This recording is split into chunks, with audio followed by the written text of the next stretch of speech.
Pasaka mažiesiems. Vytautas V. Landsbergis. Briedis Eugenijus. Vieną vakarą Labanoro girioje ganėsi jaunas, stiprus briedis Eugenijus Uogieninas. Uogieninu šį briedį miško žvėris praminė todėl, kad jis be saiko vartojo uogas, spanguolės, bruknes ir mėlynės. Kartais išlįsdavo Eugenijus Uogieninas iš pelkių, net apsvaigęs iš laimės, o snukis visas mėlynas atsiprašant. Stovėjo pamiškėje, aukštai iškėlęs raguotą galvą ir skabė neseniai išsprogusius pušų ūglius. Kramsnojo juos ir patenkintas šepsėjo storomis lūpomis. Tai gardumėlis, tai šviežios pušų salotos. Prisišveitęs iki kaklo užsimanė Eugenijus atsigerti. Netoliese kaip tik tekėjo Lakajos upė, kurios vanduo buvo itin švarus ir skanus. Atkėblino prie upės, įsibrido ir pasilenkęs jau gers, bet netikėtai upelio veidrodyje išvydo raguotą savo veidą. Ir kodėl aš toks negražus, kodėl toks raguotas? Nusiminė Eugenijus, žvelgdamas į savo atvaizdą skaidriame vandens paviršiuje. Gal todėl ir esu toks žvėriškai vienišas? Užvertė Eugieninas plačiaragę galvą ir užbaubė graudžią vienišų briedžių dainą. Aš vienišas briedis stiprus ir paėdęs, tačiau nelaimingas, kažko man vis stinga, manęs neramina nei kvapas jazminų, nei varnų krankinimas, nei varnų krankimas, nei upės šniokštimas. Taip skaudžiai kankina raguotas likimas, juk nori smauroti ir pelkiai drybsoti. Jei meilę sutikčiau, jos balsą išgirščiau, per kalnus nulėkčiau, vis bėgčiau ir bėgčiau, kol ją susirasčiau ir žemę iškaščiau, jei širdį išliečiau, karštai pamylėčiau. Netoliese plaukėjo lydeka Ifigenija, kuri turėjo puikią klausą ir girdėdavo viską, kas tik vyko aplinkui Lakajos upę. Išgirdusi širdį draskančią briedžio aimaną, Ifigija akimirksniu priplaukė prie liūdinčio Eugenijaus kojų ir švelniai prisiglūdė. Derėtų pastebėti, kad ši Lakajos lydeka, panašiai kaip ir briedis Eugenijus, buvo gana vieniša būtybė. Jos nemylėjo nei gružliukai, nei raudės. Mylėjo nebent tik tie žvejai su savo tinklais bei spinigais, bet lydeka netikėjo jų meilę. Ifigenija jau buvo pakankamai išmintinga, kad suprastų, jog tokia meilė dažniausiai baigėsi keptuvėje. Grakščioji aštresnukė buvo didelė svajotoja ir visą gyvenimą troško sutikti savo svajonių milžiną, o briedis Eugenijus pasirodė būtent toks ir esas, bet to jis buvo su ragais, kurie Ifigenijai priminė girių karaliaus karūną. Jeigu jis mane pamils ir ves, tai netrukus aš tapsiu Labanoro girios karalienė Eugenija Ifigenija, pamanė sau lydeka ir iš tos laimės net žvinai pašiurpo. Iškišo galvą iš vandens, žiopt, jau sakys briedžiui kažką gero ir meilingo, bet ne vienas, net pats menkiausias meilės žodelytis ją iš burnos neišsprūdo. Tik keli beprasmiai oro burbulai upės paviršiumi nuburbuliavo. Ir nusiminė Ifigenija, prisiminusi, kad žuvis kažkodėl negali nei kalbėti, nei čiulbėti, nei riaumoti. Atsiduso ji ir dar poro liūdnų burbulų nuburbuliavo. Ir kodėl Dievas taip nesėkmingai mūsų kūrė, kodėl vieni sutvėrimai, pavyzdžiui, žmonės, asilai ir avinai gali kiauras dienas plepėti, bliauti arba pliurpti visokias nesąmonės, o mes žuvis ne. Staiga aštriadantė Ifigenija prisiminė senų šamų patarlę. Kas kalba nežino, o kas žino nekalba. Ir nusiramino. Užtat seni šamai niekada ir neužkimba meškeriotojams ant jų niekingai blizgančių blizgių. Palingavo galvą Ifigenija ir prisidūrė. Bet to pasaulyje juk yra ir daugiau viską žinančių, bet apie tai neplepančių sutvėrimų. Tai ir medžiai, ir akmenys, ir debesis. Bet ne. Ūmai ėmė ginčytis pati su savimi. Debesis jų kartais prabyla, griaudėja perkūnais ir žaibai svaidosi. Ta debesis labiau panašus į žmonės, karves ir asilus, o lydekos į akmenis, medžius ir kitus mąstytojus. Mąstytojai tai tokie keisti padarai, kurie nori būti panašus į medžius. Jie daug nekalba, leidžia gilias minčių šaknis, o užaugę visaip šakojasi bei kankorėžiais mėtosi. O briedis Eugenijus sudainavęs meilės dainą atsiduso ir netikėtai pajuto, kad upelėje prie jo kojų kažkas keistai burbuliuoja. Galiūnas palenkė raguotą galvą ir išvydo vandenį įnirtingai žiopčiojančią lydeką. Vargšė žuvytė, matyt nori pakvėpuoti, bet jai trūksta oro, pagalvojo geraširdis girių karalius ir iš visų jėgų papūtė į lydeką.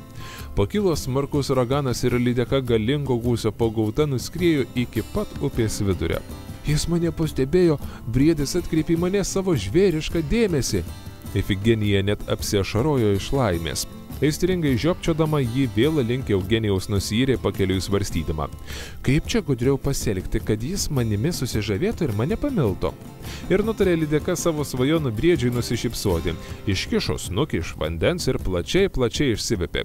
O Eugenijus tuo metu kaip tik vėl lenkėsi prie upės, nes buvo žvėriškai ištroškęs. Tik žiūri, iš vandens kyšo kažkieno burna pilna smailiausių, aštriausių dantų. Niekada nemaniau, kad Lietuvoje esame krokodilo. Gūžtelėjo pečiais nustebęs Eugenijus. Matyt, šis alkalas padaras ketina nugriaužti man koją, nes labai jau nedraugiškai šiepėsi. Pyktelėjo briedis nejokais ir taip treptelėjo kanapa, kad lakajoje kilo 9 balų vandens drebėjimas, o vargšė lydeka didžiuliu cunamio bangų pagriebta. O cunamis tai yra milžiniška banga, tai nieko gero. Nuoširdžiai patariu, klausykite tėvelių ir mamyčių, valykitės dantis ir susitvarkykit kambarius, antraip ištiks cunamis. Šokinėja dusdama aukštose kranto žolėse, blaškosi it koks pagalys ir kadim žiopčioti. Gelbėkit, padėkit, vandens! Bet staiga ir vėl prisiminė, kad žuvims bei kitiems mąstytojams kažkodėl neduota nei kalbėti, nei čiulbėti, nei riaumoti. Tad sukando nelaimėlė dantis ir susitaikė su savo žiauriu, nebyliu likimu. O likimas tai toks pokštas, ne veltui Labanoro apylinkėse sakoma, šakutė pakutė triokšt pokšt nulūžo, arba ėjo žmogelis taku tik pokšt ir nugriuvo.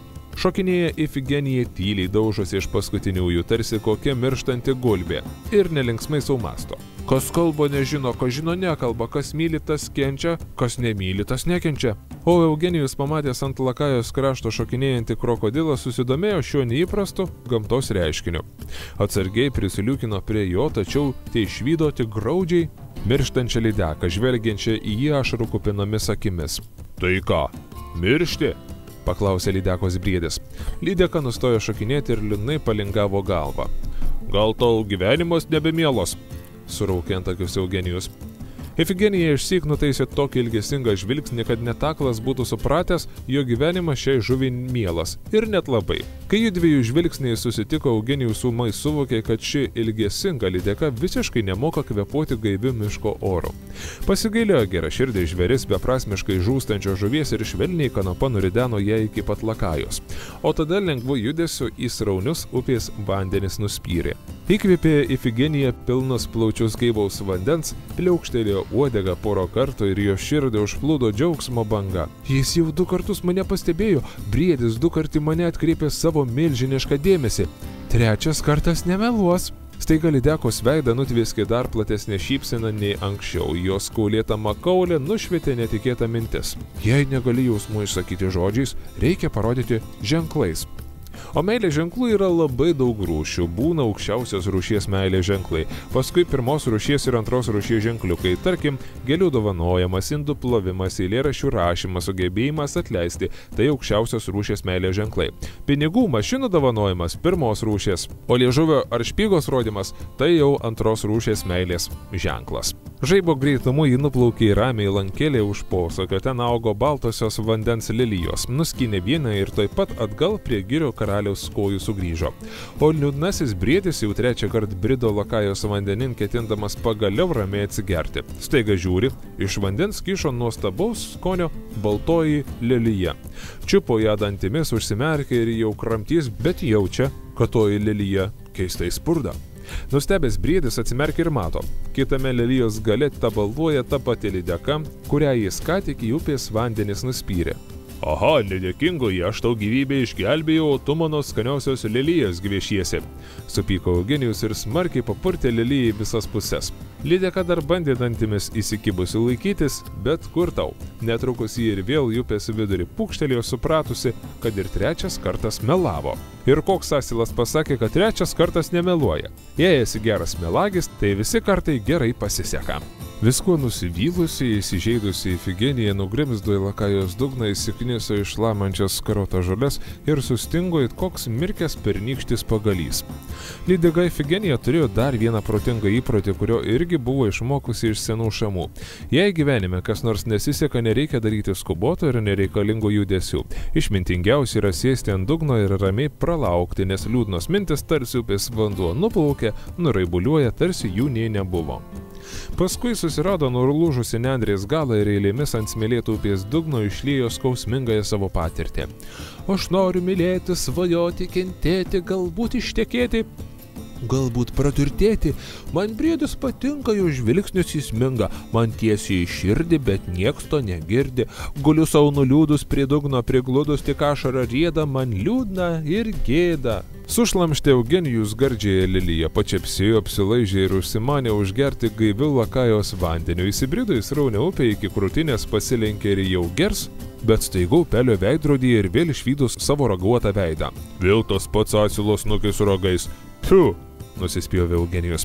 Todėl niekas manęs ir nemylio, jeigu ir myli, tai nedrįsta prieiti, prisipažinti, nes mano, kad aš koks pabajusa. Net apsiašarojo Uogėninas ir dvi didžiulės ašaros įkrito į skaitrų Lakajos vandenį. Šią tylę briedžio išpažinti išgirdo netoliese ganėsi upėtakis Igoris ir susigraudino nuo žiaunų iki uodegos. Paskui šoko į orą ir prarijo pro šalį skridusią musę Zvimblytę. Vargšė muselė, nespėjusi net zvimtelėt, akimirksniu atsidūrė upėtakio pilve. Įdant jautresni skaitytojai nenusimintų, kad taip grubiai buvo suvalgyta nieko blogo dar nepadariusi musė Zvimblytė, turime skaitytojus nuraminti. Visa tai yra tik pasako, jei skaitytojas vis tiek nenurimo, kągi, skaitykite dantis sukandę toliau, o mes ką nors sugalvosime ir tą muselę atgaivinsime. O Igoris nebepajėgės regėti taip gailiai Lakajan žvelgiančio briedžio, nėrė į upės gelmes it musę kandės. Klaidžiojo jis po pakrančių žoles, raižė pelekais skausmingus Lakajos vandenis, kol aptiko ant dugno tysiančią lydeką Ifigeniją. Priplaukė upėtakis prie aštriadantės poetės, pažvelgė į gilias mąsles jos akis, perskaitė eilėraštį ant smėlio ir viską be žodžių suprato. Iš kur tiek skausmo upė ir krante? Burptelėjo Igoris ir nutarė plaukti iš čia, kiek tik pelekai neša. Ir pasileido pasroviui tarsi strėlė, norėdamas kuo greičiau emigruoti iš šio nelaimingo krašto, kur nors į Airiją ar Ameriką.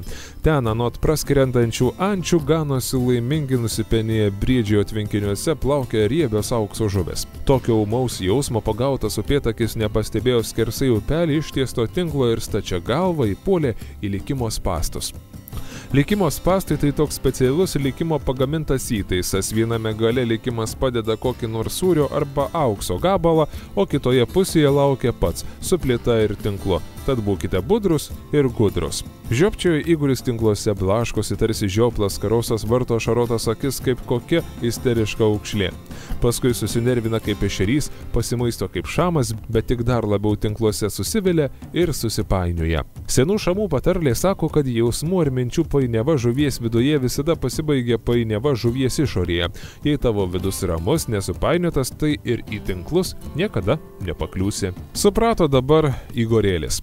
Igorėlis tai vertimas iš upėtakių kalbos į briedžių. Iš tiesų tėvai jį vadino tiesiog Igoriuku. Kad artėjo paskutinė jo gyvenimo valanda ir nutarė nelaimingas žuveliokos padaryti ką nors gero ir kilnaus prieš palikdama šį painų pasaulį. Staiga jis prisiminė nieko dėtą muselę Zvimblytę, kurią neseniai nežuviško skausmo pagautas prarijo. Juk ji irgi turi savo gyvenimą, augino vaikelius, zyzė, prispausta buities rūpesčio, aš čia taip savanaudiškai vien apie save galvodamas ją suvartojau. Graudinosi upėtakis vartaliodamas tinkluose. Ir staiga Igoris smagiai atsirūgo.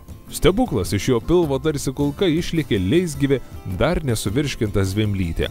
Muselė kaip mat iškilo į upės paviršių, vargais negalais užsiropštė ant ąžuolo lapo plaukiančio pro šalį, o čia gaivus vėjelis ją išdžiovino, šilti saulės spinduliais sparnelius ir drebantį kūnelį sušildė. Netrukus linksmai zyzdama ji jau skrido namo pas savo vaikelius. Zvimblytės namai buvo aukštai, didžiulio pakrantės dangoraižio karklo drevėje. Parlėkosi namo, ji ketino tučtuojau savo vaikams apzysti visus siaubingus nutikimus, kurie tą dieną buvo atsitikę, bet netikėtai jo zyzalus nutraukė graudus briedžio baubimas. Žvilgterėjo Zvimblytė žemyn ir išvydo upėn įsibridusi nelaimingą į girių karalių, maurojantį meilės ištroškusio briedžio giesmę. Aš vienišas briedis, man liūdna ir gėda manęs, neramina net upės bėgimas, vienuodo zyzimas, varlių dar kurkimas, man širdį paglosto ir šeškos apuosto. Jei meilę sutikčiau, jos balsą išgirščiau, jei širdį išliečiau, karštai pamylėčiau, taip skaudžiai kankina raguotas likimas, jog noris mauroti ir pelkiai drybsoti.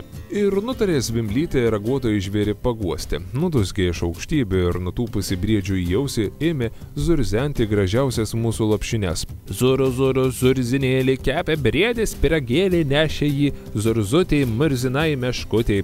Zuru, zuru, zurzinėlį nešė briedis, pyragėlį, geležinių tiltų susitiko vilką. Zuru, zuru, zurzinėlį, vilkas tvėrė pyragėlį ir suėdė vienas, briedžiui liko šienas. Bet šis Zvimblytės dainelė Eugenijui nepatiko, jis tik pamuistė galvą ir muselį išzvimbė iš ausies su visom lopšinėm. Nenori, nereikia, aš jam širdį, o jis maistosi kaip koks gyvulys. Įsižeidė musė ir nulėkė namo į gimtąją drevę pas savo zvimbliukus. Taip ir baigėsi skaudusis mūsų pasakojimas apie stebuklingai išsigelbėjusią Zvimblytę ir upėtakį Igorį, kuris priešingai nei įsižeidusioji muselė tą vakarą į savo namus nebesugrįžo. Kaip pamenate, Igoris pametė protą ir užuot nuplaukęs į išsvajotasias Airijas bei Amerikas pateko į tinklą, o iš ten nelaimėlis tikriausiai keliaus į keptuvę, kur bus skaniai su prieskoniais iškeptas ir suvalgytas. Šiuo skaudžiu pavyzdžiu nenorima pasakyti, kad visi, kurie ketina palikti savo gimtuosius vandenis ir išvykti užsienin, bus iškepti ir suvalgyti. Nors antra vertus, iš kur mes galime žinoti, ką tas pokštininkas likimas yra mums paruošęs. Bet neskubėkit, turėkit kantrybės, tuoj patys viską sužinosit. Pasakos tęsinys kitą dieną tuo pačiu metu.